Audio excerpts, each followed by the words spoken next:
Good evening and welcome to Bharat News on Bharat TV. My name is Shajeev Jagannathan and here are tonight's top headlines. New York's governor announces sweeping surveillance initiatives to combat rising subway crime. Meanwhile, former President Trump meets with Italian Prime Minister Giorgia Meloni. On Capitol Hill, Speaker Johnson advocates for a Trump-era reconciliation package, and the Biden administration notifies Congress of an $8 billion weapons deal. And in a historic milestone, 6 Indian Americans are sworn into the U.S. House of Representatives. In Indian news, Prime Minister Modi targets the AAP government, while a BJP leader's sexist remark triggers controversy. The Tamil Nadu announces a $1 million prize to decode the Indus Valley script. Also, India introduces 2 new visa options for international students. And internationally, South Koreans rally amid a tense standoff as authorities attempt to detain impeached President Yoon Suk Yeol. So let's dive right into the details. New York Governor Kathy Hochul has unveiled plans to install cameras in every subway car, aiming to tackle escalating violence and chaos in the Metropolitan Transit Authority system. This initiative follows reports of rising crimes, including assaults and thefts, threatening public safety. The governor emphasized the importance of modern technology in ensuring commuter security.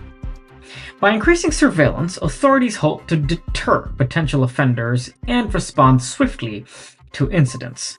Civil liberties groups, however, are raising concerns about privacy implications, and Hochul has assured citizens that footage will be securely stored and used solely for crime prevention. Public reaction to the announcement has been mixed, with some praising the proactive stance while others fear outreach. The MTA will collaborate closely with local law enforcement to implement the system. Funding for the initiative will be sourced through federal and state budgets. The rollout timeline for the program is expected to be finalized later this year. President Donald Trump hosted Italian Prime Minister Giorgia Meloni at his Mar-a-Lago estate, sparking discussions on international diplomacy and conservative ideologies. The private meeting highlighted shared views on economic growth and immigration policies. Trump praised Meloni's leadership, calling her a trailblazer in Europe, and Meloni reciprocated, commending Trump for fostering strong U.S.-Italy ties during his presidency. Analysts view this meeting as a signal of Trump's continued influence on global politics. Critics, however, question the timing amid Trump's legal challenges. The event included a small dinner attended by close aides and family members. The pair reported discussions strengthening trade agreements and countering China's influence. House Speaker Mike Johnson has urged Republican lawmakers to support a Trump-era reconciliation package, intensifying debates on Capitol Hill. The proposed package aims to extend tax cuts and streamline federal spending. Johnson argued that the plan would spur economic growth and curb inflation. Critics, primarily Democrats, claim it disproportionately benefits corporations and the wealthy. The reconciliation package has reignited divisions within the GOP, with moderates expressing reservations about potential deficits. Johnson's push aligns with broader Republican efforts to reclaim fiscal conservatism. House Democrats are preparing alternative proposals emphasizing social program investments. Economists remain divided on the package's long-term impact. The legislation requires a simple majority in the Senate, raising the stakes for bipartisan negotiations. Johnson's leadership will be tested as he navigates internal party dynamics. The Biden administration has notified Congress of an $8 billion weapons deal involving advanced fighter jets and missile systems. The deal, reported with an undisclosed Middle Eastern ally, aims to bolster regional security amid rising tensions. Critics question the timing, citing ongoing humanitarian crises in the region. Supporters argue that the agreement strengthens the U.S. alliances and deters adversaries like Iran. The package includes cutting-edge technology to enhance air defense capabilities. Lawmakers on both sides of the aisle have sought additional details before approving the sale. The State Department emphasizes that the deal complies with international arms trade norms. Advocacy groups warn against escalating arms proliferation. Congressional hearings on the matter are scheduled in the coming weeks. The deal reflects the administration's broader foreign policy strategy in volatile regions. For the first time in history, 6 Indian Americans have been sworn into the U.S. House of Representatives, marking a historic milestone. Their diverse backgrounds highlight the growing influence of the Indian diaspora in American politics. Among them are both seasoned politicians and newcomers, representing districts across the country. Lawmakers have pledged to advocate for education, healthcare, and immigration reforms. Their swearing-in ceremony was attended by prominent Indian American leaders and community members.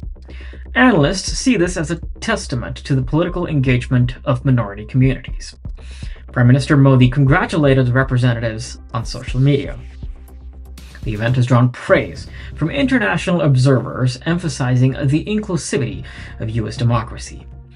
The group's success is expected to inspire future generations of Indian American leaders. Prime Minister Modi launched a scathing attack on the AAP government during a rally in Delhi ahead of the assembly elections. Modi accused AAP of corruption and failing to deliver on promises, energizing BJP supporters. The rally witnessed a massive turnout, reflecting BJP's robust campaign strategy. Modi emphasized his government's achievements in healthcare, infrastructure, and women's welfare. He also criticized AAP's handling of public funds, alleging financial mismanagement. Opposition leaders dismissed Modi's remarks as election rhetoric. Analysts suggest the rally marks BJP's aggressive bid to reclaim Delhi.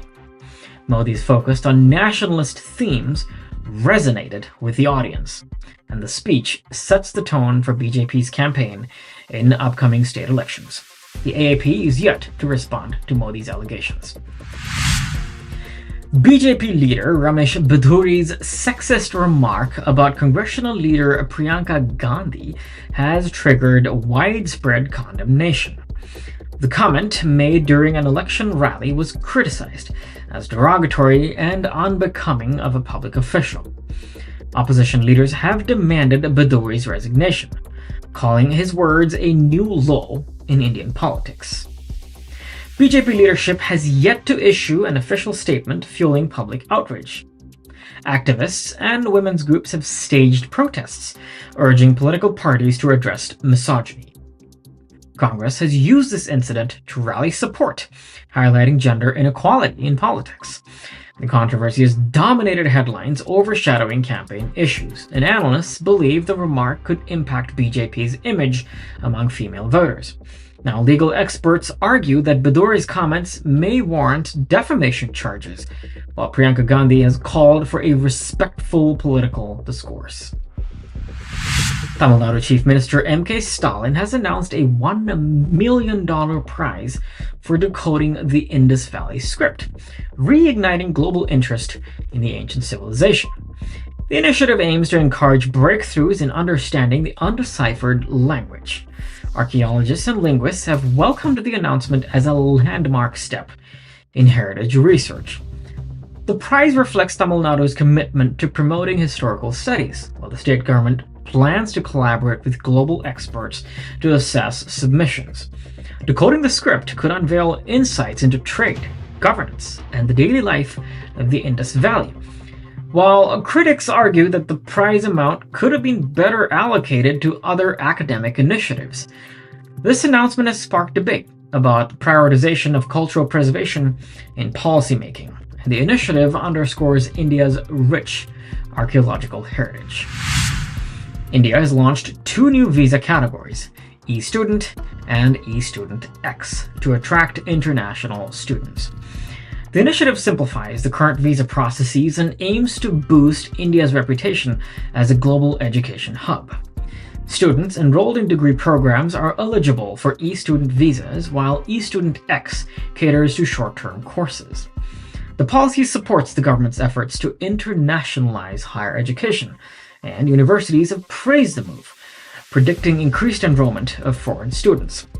The initiative aligns with India's national education policy, emphasizing global partnerships. However, critics caution that implementation challenges may deter potential applicants. The government is working with institutions to streamline documentation and ensure smooth processing. Analysts believe this policy will enhance India's competitiveness in the global education market. Meanwhile, in South Korea, hundreds have braved freezing temperatures to protest against impeached President Yoon Suk Yeol near his residence in Seoul. Demonstrators called for Yoon's arrest following his declaration of martial law last month. Authorities had attempted to detain him, but were met with resistance from the Presidential Security Service. Yoon remains defiant, refusing to comply with detention and search warrants issued by a Seoul court. Anti-corruption investigators are weighing rebellion charges against the embattled leader, and security personnel have fortified Yoon's residence, installing barbed wire in anticipation of another detention attempt. The crisis has deepened political divisions in South Korea, while observers note that the standoff's implications for democracy and rule of law.